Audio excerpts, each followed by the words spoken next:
Elon Musk کا مارس پر انسانوں کو بسانے کا سپنا کسی فکشنل سٹوری سے کم نہیں لگتا۔ ٹیسلا اور اسپیس ایکس کے مالک ایلون مسک کا حقیقی طور پر پلان ہے کہ وہ 2050 تک مارس پر انسانوں کا ایک پورا شہر بنائیں گے جس میں لگ بھگ 10 لاکھ انسان رہ سکیں گے، اور وہ بھی ارتھ کی مدد کے بغیر۔ ایلون مسک کے اس خواب کا لوگ مذاق بنا رہے تھے، لیکن مارس کولونائزیشن کے اس عمل پر لوگ تب یقین کرنے لگے جب ناسا نے بھی اسپیس ایکس کے مارس مشن کو جوائن کر لیا، کیونکہ پچھلے کئی سالوں سے اسپیس ایکس راکٹ ٹیکنالوجی میں کافی ترقی کر چکی ہے۔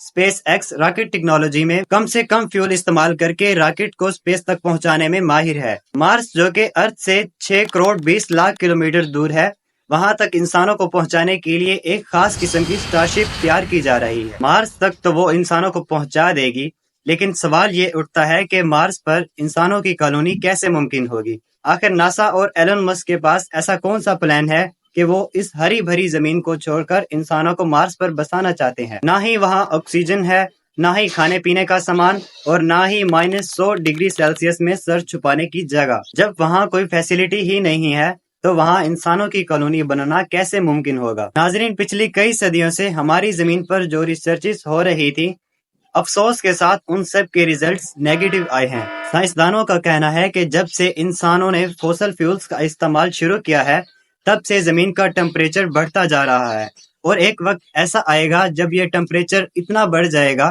کہ زمین پر کسی جاندار کا وجود ممکن نہیں ہوگا۔ ایک سروے کے مطابق ہر 10 سالوں میں زمین کا ایوریج ٹمپریچر 0.16 ڈگری سیلسیس تک بڑھ رہا ہے۔ اگر ایسے ہی چلتا رہا تو جن گرم علاقوں میں آج انسان بس رہے ہیں، آج سے 150 سالوں کے بعد وہاں انسانوں کا رہنا ناممکن ہوگا۔ اور تو اور فوسل فیولز کا استعمال ہماری اوزون لیئر کو بھی ڈیمیج کر رہا ہے۔ ایک طرف فوسل فیولز کے استعمال سے پیدا ہونے والی گرمی، اور دوسری طرف خطرناک سولر ریڈیشنز۔ اسی لیے سائنسدان مستقبل کے اس مشکل سے بچنے کے لیے ابھی سے ایک نیا گھر، یعنی ایک نیا پلانٹ ڈھونڈ رہے ہیں۔ لیکن صرف مارس ہی کیوں؟ ہمارے پڑوسی پلانٹس میں ایک طرف مارس اور دوسری طرف وینس ہیں، لیکن وینس پر وہی سب کچھ ہے جس سے ہم بھاگ رہے ہیں، یعنی وہ ہے گرمی۔ جی ہاں، وینس پر ہر وقت اتنی زیادہ گرمی ہوتی ہے کہ لوہے کو بھی پگھلا کر رکھ دے، جبکہ دوسری طرف مارس پر گرمی تو نہیں پڑتی، لیکن وہاں سردی زمین کے آرکٹک ریجن سے بھی زیادہ ہوتی ہے۔ رہنے کی بیسک فیسلٹیز نہ ہونے کے بعد بھی آخر ناسا اور اسپیس ایکس کے پاس ایسا کون سا پلان ہے جس سے وہ انسانوں کو مارس پر بھیجنے والے ہیں؟ اس پلان کے مطابق 2026 میں مارس پر انسانوں کا پہلا چھوٹا گروپ جائے گا۔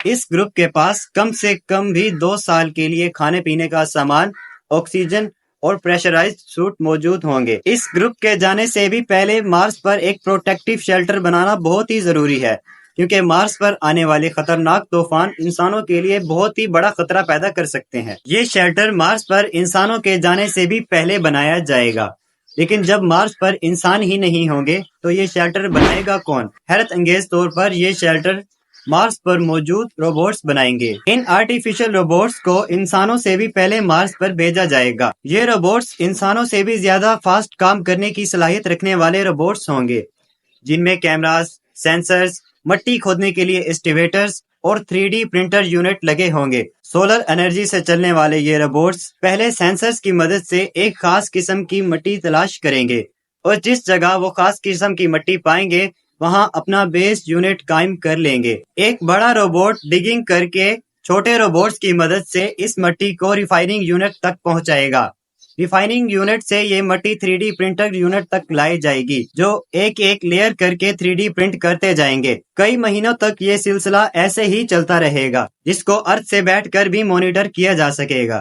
شیلٹر کمپلیٹ ہونے کے بعد سٹارٹ ہوگا روبوٹس کا دوسرا فیز۔ اب مارس پر انسانوں کا ایک گروپ لینڈ کرے گا۔